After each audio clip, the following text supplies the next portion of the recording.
갈대아인을 우리에서 이끌어낸 여호와입니다. 그가 이르되 주 여호와여 내가 이 땅을 수유로 하는 것을 무엇으로 아니까.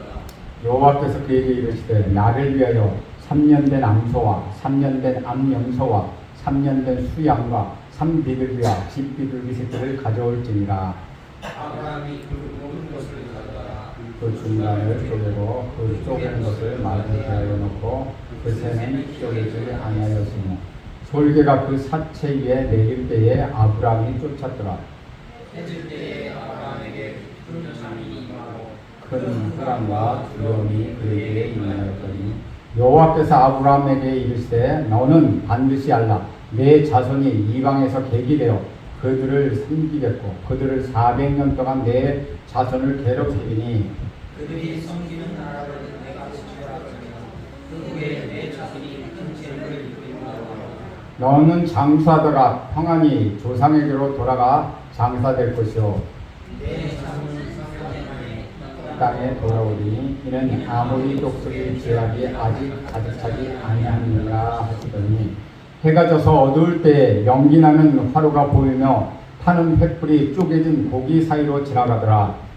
그날에 여호와께서 아브라함과 더불어 언약을 세워 이르시되 내가 이 땅을 애굽 땅에서부터 큰 강 유브라데까지 내 자손에게 주노니 곧 겐 족속과 그니스 족속과 감문 족속과 그니스 족속과 느바 족속과 21절 같이 있습니다. 아모리 족속과 가나안 족속과 길가스 족속과 여부스 족속의 땅이니라 하셨더라. 아멘. 이것은 주님의 말씀입니다. 믿음의 사람 아브라함도 하나님께서 약속의 자녀를 제때 얻지 못했을 때 심각한 불안과 두려움에 빠졌습니다. 그래서 그는 자기 집에서 기르고 양육한 다메섹 엘리에셀을 양자로 삼아야겠다는 극히 인간적인 생각을 하게 되었습니다. 우리는 믿음이 없을 때 인간적인 생각을 하게 됩니다. 인간적인 생각은 그럴듯한 때가 참으로 많습니다. 왜냐하면 우리 이성과 감정에 맞는 생각이기 때문입니다. 그러나 아브라함은 인간적인 생각을 하는 그 순간 두려움과 불안에 빠지게 되었습니다. 하나님은 아브라함이 두려움에 빠져있는 것을 아시고 그에게 나타나셨습니다. 하나님은 여러분이 결정적인 위기에 빠질 때 외면하지 않으시고 나타납니다. 하나님은 시간을 보고 계십니다. 아무 때나 나타나지는 않지만 결정적인 순간에 반드시 나타나서 여러분을 격려하시고 여러분을 다시 원 궤도로 수정하게 하셔서 믿음의 길로 가도록 만들어 주십니다. 하나님은 아브라함에게 나타나서 두려워 말라. 나는 너의 방패요 너의 상급이라고 말씀하셨습니다. 아브라함의 두려움을 아시고 다시 그를 일깨우셔서 믿음의 길을 계속 걸어가도록 격려하고 계시다는 것이죠. 하나님은 말씀만 하지 않고 그를 데리고 나오셨습니다. 아브라함에게 하늘을 보게 하시고 무수히 많은 별들을 보면서 내 자손이 이렇게 많아질 것이다 라고 약속을 또 주셨습니다. 그 순간 불안과 두려움과 회의와 갈등에 빠져있던 아브라함의 마음이 회복되기 시작했습니다. 그리고 다시 믿음의 눈을 갖게 되었습니다. 하나님은 이처럼 나에게 호의를 베풀어 주시고 친절을 베풀어 주신다는 그런 사실 앞에 감동했던 것입니다. 그리고 하나님의 약속의 말씀을 붙들기 시작했습니다. 여러분, 믿음이란 무엇입니까? 약속의 말씀을 계속 붙잡는 것입니다. 믿음은 말씀을 들음으로 시작된다는 것이죠. 그리고 그 말씀에 순종함으로써 싹이 나기 시작합니다. 그리고 믿음은 하나님의 약속을 끝까지 붙잡아야 완성된다는 것이죠. 하나님께서는 아브라함의 믿음이 회복되는 것을 보시고 너무나 기뻐하시고 감격해 하셨습니다. 그래서 히브리서 11장 6절에 의하면 하나님을 기쁘게 하는 방법은 믿음이라는 것을 알 수 있다는 것이죠. 여러분이 가진 것 아무것도 없을지라도 믿음만을 가지고 나아간다면 하나님은 그 믿음 하나 때문에 여러분을 기뻐하신다는 것입니다. 아브라함의 믿음이 회복되는 것을 보시고 하나님이 이렇게 말씀하십니다. 6절의 말씀 보면 아브라함이 여호와를 믿으니 여호와께서 이를 그의 의로 여기시고 라고 말씀하고 있습니다. 하나님께서 의로 여기신 것은 아브라함의 위대한 영적인 행동이 아니었습니다. 하나님을 기쁘시게 하는 이유는 단 하나, 여호와 하나님을 신뢰했기 때문입니다. 그분을 믿었기 때문입니다. 의롭게 되는 유일한 비결은 믿음 때문이라는 것이죠. 그래서 실제로 하나님은 당신이 누구신지 아브라함에게 직접 계시하십니다. 7절에 보면 이렇게 기록하고 있죠. 또 그에게 이르시되 나는 이 땅을 내게 주어 소유를 삼게 하려고 너를 갈대아인의 우리에서 이끌어낸 여호와니라. 인생의 참된 기초는 하나님께 있습니다. 인생의 시작은 하나님부터입니다. 아브라함을 부르신 분도 하나님이십니다. 여러분 가만히 생각해 보십시오. 시작하는 분이 하나님이시니 끝도 책임져 주시지 않겠습니까? 그러나 우리는 8절에서 아브라함이 당돌하게도 하나님께 그 증거를 요구하는 모습을 볼 수 있습니다. 하나님, 증거를 주십시오. 하나님이 나에게 이렇게 세상을 주시기로 했다니 그 증거를 나에게 주십시오 하고 당돌하게 요구하는 것을 볼 수 있다는 것이죠. 우리 8절 말씀 함께 읽겠습니다. 시작. 그가 이르되 주 여호와여 내가 이 땅을 소유로 받을 것을 무엇으로 알리까? 아브라함 말은 이런 것입니다. 하나님께서 하늘과 별도 보여주시고 말씀도 주셨지만 현실적으로는 나에게는 자식이 없습니다. 제게 자식을 주신다면 먼저 그 증거를 저에게 보여주십시오. 우리는 여기서 믿음에 대한 두 가지 사실을 배우게 된다는 것이죠. 첫 번째는 믿음이란 증거가 없어도 믿는 것이 사실이라는 것입니다. 두 번째는 그와 동시에 믿음에는 증거가 필요하다는 것이죠. 그렇다면 여기서 말하고 있는 증거는 무엇입니까? 눈으로 보고 만질 수 있는 현실적인 것을 말하고 있는 것입니까? 결코 그렇지 않다는 것입니다. 하나님이 우리에게 주시려는 것은 영적이고 내적인 증거를 말씀하십니다. 영적인 증거는 두 가지가 있는데 첫 번째는 말씀입니다. 또 다른 하나는 성령의 내적 증거입니다. 사람들이 순교하는 이유가 무엇입니까? 그들에게 증거가 있기 때문입니다. 하나님의 음성과 환상이 있었기에 성령의 기름 부으심이 있었기 때문에 두려워하지 않고 죽을 수 있는 것, 그것이 순교라는 것이죠. 우리 인생이 끝날 때까지, 우리 주님이 오시기까지 내가 믿음으로 걸어갈 수 있는 것은 영적이고 내적인 증거가 있을 때 그것이 가능하다는 것입니다. 그래서 아브라함은 이런 증거를 요구했습니다. 여러분, 외적이고 현실적이고 물리적인 증거가 아니라 눈에 보이지 않지만 이런 내적인 말씀과 성령의 증거가 여러분 안에 있다면 어떤 위기도, 어떤 환난도, 어떤 고난도 여러분은 모두 이겨낼 수 있습니다. 이러한 증거와 성령의 기름 부으심이 여러분에게 있기를 간절히 소원합니다. 9절 말씀 함께 보겠습니다. 시작. 여호와께서 그에게 이르시되 나를 위하여 3년 된 암소와 3년 된 암염소와 3년 된 수양과 3비둘기와 집비둘기 새끼를 가져올지니라. 놀랍게도 하나님께서는 아브라함의 요구에 응답하셨습니다. 아브라함이 증거를 달라고 할 때 그래 알았다, 내가 그 증거를 보여주봐 라고 대답하신 것이죠. 그런데 하나님의 응답의 형태가 참으로 특이합니다. 하나님께서는 3년 된 암소, 3년 된 암염소, 3년 된 수양, 3비둘기, 집비둘기 새끼를 취하라고 말씀하셨습니다. 이것은 고대 계약법에 있어서 중요한 자료들입니다. 고대 계약법은 짐승을 죽여서 서로 쪼개서 양쪽으로 마주보게 한 다음에 그 사이에 사람들이 왕래함으로써 그 계약이 완성됩니다. 요즘에는 계약서를 쓰고 거기에 사인하거나 도장을 찍고 공증을 하면 법적 효력이 생깁니다. 그러나 당시에는 그 같은 방법을 사용했다는 것이죠. 만일 내가 계약을 위반할 때에는 이 짐승처럼 너로 죽게 될 것이라는 뜻을 내포하고 있다는 것입니다. 10절과 11절 말씀도 함께 읽겠습니다. 시작. 아브라함이 그 모든 것을 가져다가 그 중간을 쪼개고 그 쪼갠 것을 마주 대하여 놓고 그 새는 쪼개지 아니하였으며 솔개가 그 사체 위에 내릴 때에 아브라함이 쫓았더라. 10절을 보면은 하나님께서 제안한 방법에 대하여 아브라함이 순종했다는 것을 우리는 알 수 있습니다. 아브라함은 모든 짐승들을 취하여 그 사체를 반으로 쪼개어 양쪽으로 놓았습니다. 분명히 이것은 제사가 아니었습니다.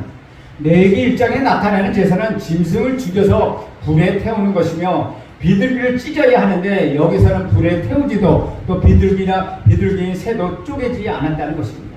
이것은 분명 제사가 아니라 계약이었다는 것이죠. 왜 하나님은 세상적인 계약 방법으로 아브라함과 계약하기를 원하셨을까요?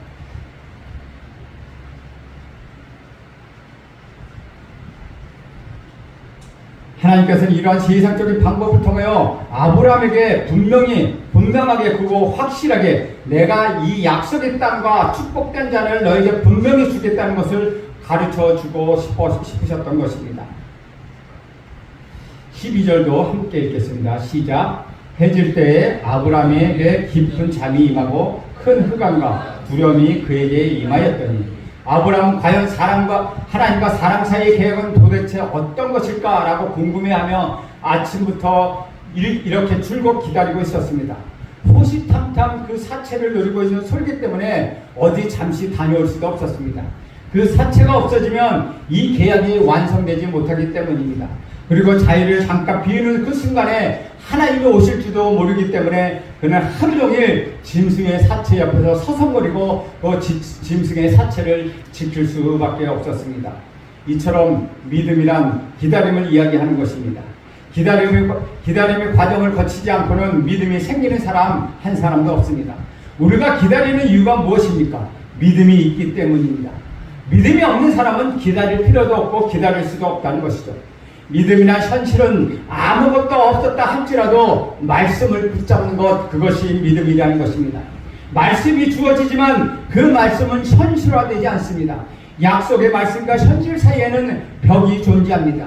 그 벽 사이를 연결해 주는 것, 그것이 믿음이요, 그것이 기다림이라는 것입니다. 사랑한다는 것은 무엇입니까? 고린도전서 13장에 보면은 사랑은 오래 참는 것이라고 말씀하고 있습니다. 사랑한다고 하면서 오래 참지 못하는 것, 그것은 가짜 사랑입니다. 상대방의 실수와 허물과 만족스럽지 못한 것을 참아주지 못한다면 그 사랑은 일시적인 감정에 지나지 않는다는 것입니다. 12절에 보면 깊이 잠든 중에, 즉 잠이 아브라함에게 임하였다는 것입니다. 아무리 하루 종일 기다렸다가 아마도 하루 종일 기다렸다가 잠깐 잠이 들었던 것 같습니다. 그 한낮의 떼약볕에서 얼마나 피곤했겠습니까? 아브라함은 잠든 사이에 환상을 보았습니다. 캄캄함이 그에게 엄습해오고 두려움에 사로잡았습니다. 바로 그때 예언이 들렸습니다. 13절에서 16절까지 말씀입니다. 우리 다 함께 천천히 읽어보겠습니다. 시작. 여호와께서 아브라함에게 이르시되 너는 반드시 알라. 내 자손이 이 땅에서 계기되고 그들을 섬기겠고 그들을 400년 동안 내 자손을 괴롭히리니 그들이 섬기는 나라를 내가 증거할지며 그 위에 내 자손이 큰 재물을 이끌고 나오리라. 너는 장수하다가 평안히 조상에게로 돌아가 장사될 것이요 내 자손은 4대 만에 이 땅으로 돌아오니니 이는 아모리 족속의 제약이 아직 가득 차지 아니함이니라 하시더니 진짜 믿음을 가지면 예언을 듣게 됩니다. 하나님을 신뢰하고 그 말씀을 의지하고 그분을 바라보게 되면 하나님이 나타나셔서 그에게 나타날 일을 가르쳐 주신다는 것이죠. 이것이 바로 믿음의 세계에서 일어나는 것입니다. 하나님이 아브라함에게 나타나서 이렇게 말씀하신 적이 있습니다. 나의 것 아브라함에게 내가 무엇을 숨기겠느냐 하시며 소돔과 고모라를 멸망하실 것을 미리 가르쳐 주셨습니다. 기도를 많이 하는 사람, 하나님과 친밀하고 가까운 사람은 하나님의 비밀을 알게 됩니다. 앞으로 일어날 일을 알게 된다는 것이죠. 믿음의 사람은 예언의 말씀을 듣습니다. 하나님께서는 여러분의 미래에 대해서도 길을 보여주십니다. 여러분의 자녀에 대해서도 예언해 주시고 말씀으로 가르쳐 주시고 갈 길을 보여주십니다. 그리고 우리는 좁은 길, 고난의 길을 가며 위기가 와도 그 길을 흔들리지 않고 갈 수 있게 되는 것입니다. 그것은 우리 안에 믿음, 말씀의 약속이 있기 때문입니다. 예언의 음성이 있기 때문입니다. 하나님의 부르심이 있기 때문에 우리는 그 길을 갈 수 있는 것입니다. 구약의 예언은 신약에서 완성되었습니다. 우리 예수님의 모든 예언과 성령의 모든 예언은 요한계시록을 통하여 미래의 역사에 완성될 것입니다. 우리 주님은 반드시 다시 오실 것입니다. 우리는 죽어도 천국에 가게 될 것입니다. 사탄은 결국 패배할 것입니다. 이러한 성경의 모든 예언은 역사의 종말에는 반드시 이루어질 것입니다. 17절 말씀 함께 읽겠습니다. 시작. 해가 져서 어두울 때에 연기나는 화로가 보이며 타는 횃불이 쪼갠 고기 사이로 지나가더라. 아주 놀라운 일이 벌어졌습니다. 환상 중에 예언을 듣게 된 아브라함은 형용할 길 없는 놀라움에 사로잡히게 되었다는 것이죠. 바로 그때 불이 나타났습니다. 연기나는 풀무, 불을 닮은 화덕과 같은 것이 나타났다는 것입니다. 활활 타오르는 화덕 안에서 불이 갑자기 튀어나왔다는 것입니다. 그것이 타는 횃불이 되었습니다. 그런데 그 불은 가만히 있는 것이 아니라 쪼갠 고기 사이로 그 불이 지나갔습니다. 이것은 하나님의 사인이었습니다. 하나님께서는 불로 이를 쳐주셨습니다. 이 불은 하나님의 불입니다. 하나님의 불이란 하나님의 임재를 나타내는 것입니다. 하나님의 임재란 그분의 영광을 의미합니다. 지금 하나님께서 불로 임재하시고 그 영광을 나타내셨습니다. 출애굽기 3장 2절에서 5절에 보면 모세가 40년 광야에서 방황하다가 호렙산에 이르러 하나님의 불을 만난 사건을 볼 수 있습니다. 그는 산에 오르는 도중에 떨기나무를 보았습니다. 그 떨기나무는 불이 붙었지만 타지 않았고 사라지지도 않았습니다. 그 불 속에서 하나님의 사자가 있었다는 것이죠. 모세는 그 불 가까이 다가갔습니다. 그리고 모세는 자신을 부르는 하나님의 음성을 듣게 됩니다. 모세야 모세야 더 이상 가까이 오지 말라.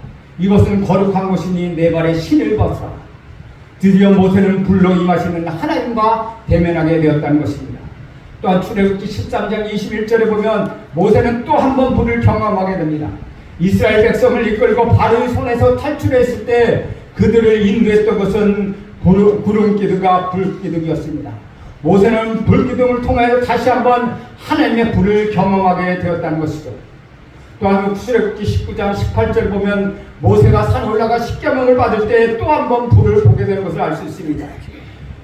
그 18절에 보면 이렇게 이야기하죠. 시내산의 연기가 자욱하니 여호와께서 불 가운데서 거기 강림하시니라. 그 연기가 옹기가마 연기같이 떠오르며 온 산이 크게 진동한다. 모세가 십계명을 받았을 때 불이 하늘에서 떨어진 것을 보았다는 것입니다. 그리고 연기가 나며 산이 진동한 것을 경험했습니다. 그뿐만 아니라 출애굽기 24장에 보면 모세가 성막에 관한 말씀을 받을 때도 이와 똑같은 말씀이 나왔다는 것입니다. 그러나 이 불은 모세에게만 임한 것이 아닙니다. 솔로몬에게도 임했다는 것입니다. 역다하에 보면 솔로몬이 성전을 건축하고 봉헌식을 하는 장면이 소개되어 있습니다. 그가 봉헌기도를 마치자마자 그에게 놀라운 일이 일어났습니다. 솔로몬이 기도를 마치자마자 하늘에서 불이 내려온 것입니다. 땅에서 오는 불은 하나님의 불이 아닙니다. 하나님의 불은 하늘에서 내려옵니다. 인간으로부터 오는 불은 하나님의 불이 아니라는 것이죠. 그 불이 임할 때 하나님의 영광도 함께 임하는 것입니다. 성전에 하나님의 영광이 너무나도 가득 차서 제사장들조차도 그곳에 들어갈 수가 없었습니다. 그곳에 있던 사람들은 모두 다 그것을 보았습니다. 이 불은 또한 솔로몬에게만 나타난 것이 아니었습니다. 이 불은 예레미야에게 옮겨 붙었습니다. 예레미야가 바알 선지자들과 450명과 갈멜산에서 대결했을 때였습니다. 바알 선지자들은 아침부터 저녁 때까지 짐승을 잡아놓고 열심히 춤을 외우기 시작했습니다. 춤을 추며 참으로 자기 몸을 찔러 피를 내며 소리질러 기도했지만 거짓 우상인 바알은 불로 응답할 수가 없었습니다. 그러나 엘리야는 무너진 여호와의 단을 쌓고 12개의 돌을 취하며 그곳에 제물을 놓았습니다. 그리고 그 제물에다가 물을 가득 부어서 넣은 후에 소리를 지르지 않고 조용히 하나님께 기도를 하였습니다. 그리고 소제물을 들 저녁 무렵에 그는 간단히 기도를 올립니다. 아브라함의 하나님, 이스라엘의 하나님, 야곱의 하나님, 하나님이여 내게 응답하소서. 내 백성으로 주 여호와의 하나님이심과 주는 저의 마음을 돌이키는 것을 알게 하옵소서라고 간단히 기도를 올리자 놀라운 일이 일어났습니다. 여호와의 불이 내려와서 번제물과 나물과 돌과 흙과 토랑의 물까지 완전히 핥아버렸다는 것입니다. 이것은 모든 백성이 보고 엎드려 여호와 그는 하나님이시더라 라고 말하고 있습니다. 그러나 이 불이 엘리야에서 그렇게 끝난 것은 아니었습니다. 그분은 오순절 다락방에 전심으로 기도하던 제자들에게도 임하였다는 것입니다. 그리고 그 불은 지금 저와 여러분이 마음속에서 활활 타오르고 있다는 것입니다.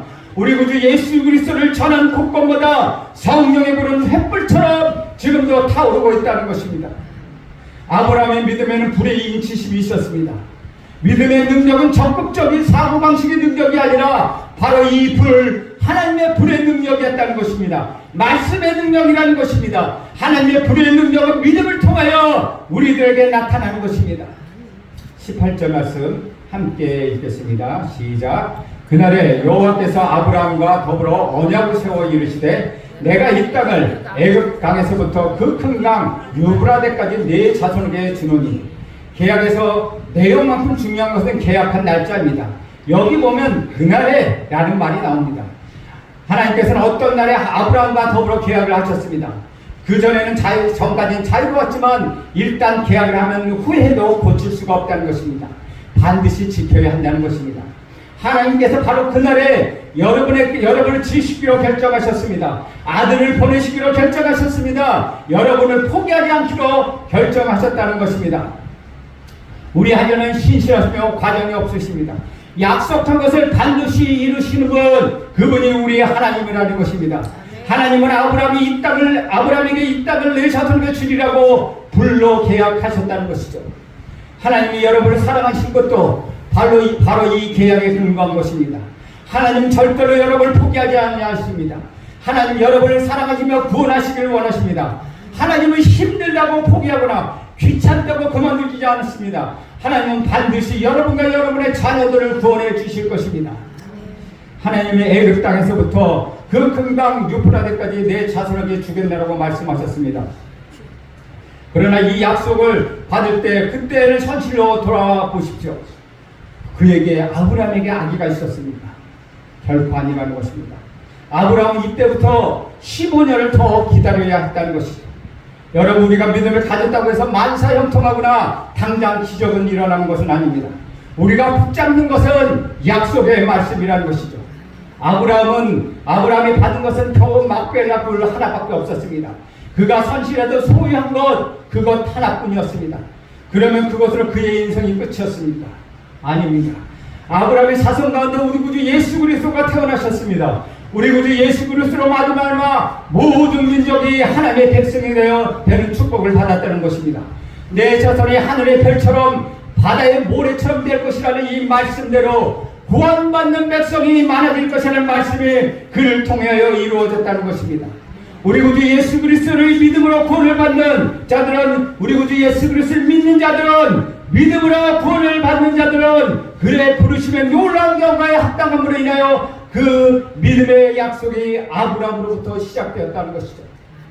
19절과 21절 말씀, 19절부터 21절 말씀 함께 있습니다. 시작. 곧 겐 족속과 그니스 족속과 감몬 족속과 헷 족속과 브리스 족속과 르바 족속과 아모리 족속과 가나안 족속과 기르가스 족속과 여부스 족속의 땅이니라 하셨더라.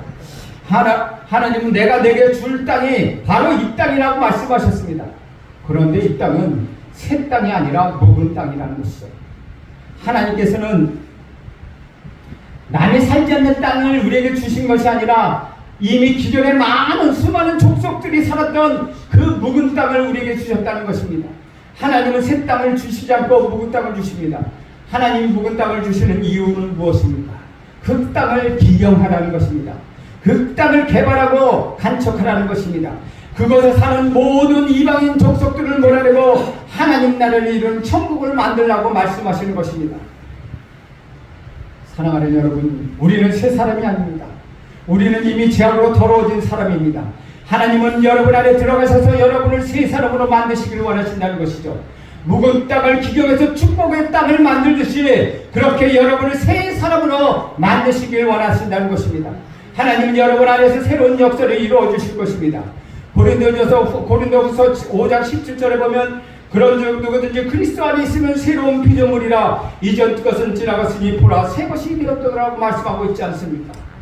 사랑하는 제성교회 성도 여러분, 예수 그리스도를 바라보십시오. 그 안에는 모든 축복의 비밀이 있습니다. 여러분이 우리 구주 예수 그리스도 안에 있을 때 아브라함이 받은 그 모든 축복과 그의 증거를 받게 될 것입니다.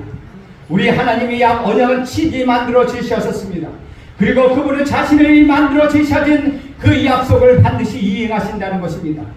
여호와라는 자신의 이름을 걸고 아브라함과 언약을 맺으셨던 그 하나님께서 오늘 여러분과 약속을 맺기를 간절히 원하신다는 것입니다. 예배는 약속에 위하는 하나님의 초대입니다. 하나님이 예배를 통하여 자신을 계시하십니다. 하나님을 예배를 통해 여러분에게 말씀하십니다. 하나님을 예배를 통해 여러분을 치유하십니다. 하나님을 예배를 통해 여러분을 구원하십니다. 여러분 예배를 소중히 여기십시오. 그 무엇보다도 예배를 더욱더 소중히 여기십시오. 예배를 가장 우선 순위에 두십시오. 예배가 여러분 삶의 구심점이 되게 하여 주십시오. 예배를 위해서 살아간다는 고백이 여러분의 있기를 간절히 축원합니다. 여러분 예배의 목숨을 걸고 살아가십시오. 예배에 성공하는 인생, 그 인생이 바로 세상의 인성에서도 성공하는 것입니다. 여러분 이것을 반드시 기억하십시오. 예배에 하나님의 약속이 있다는 것입니다. 예배를 통하여 하나님의 약속을 이루어가신다는 걸 기억하시는 오늘 하루가 되길 간절히 소원합니다. 기도하겠습니다. 하나님 오늘도 아브라함과 계약을 체결하신 것처럼 우리를 통하여서 계약을 체결하시는 아버지 하나님, 우리에게 오신 것을 감사합니다. 하나님, 우리가 예배를 통하여 말씀하여 주시고 예배를 통하여 우리를 치유하여 주시고 예배를 통하여 우리를 회복하게 하여 주시옵소서. 그러므로 예배를 소중히 여기는 우리 모두가 되게 하여 주시옵소서. 예수님의 이름으로 기도합니다. 아멘.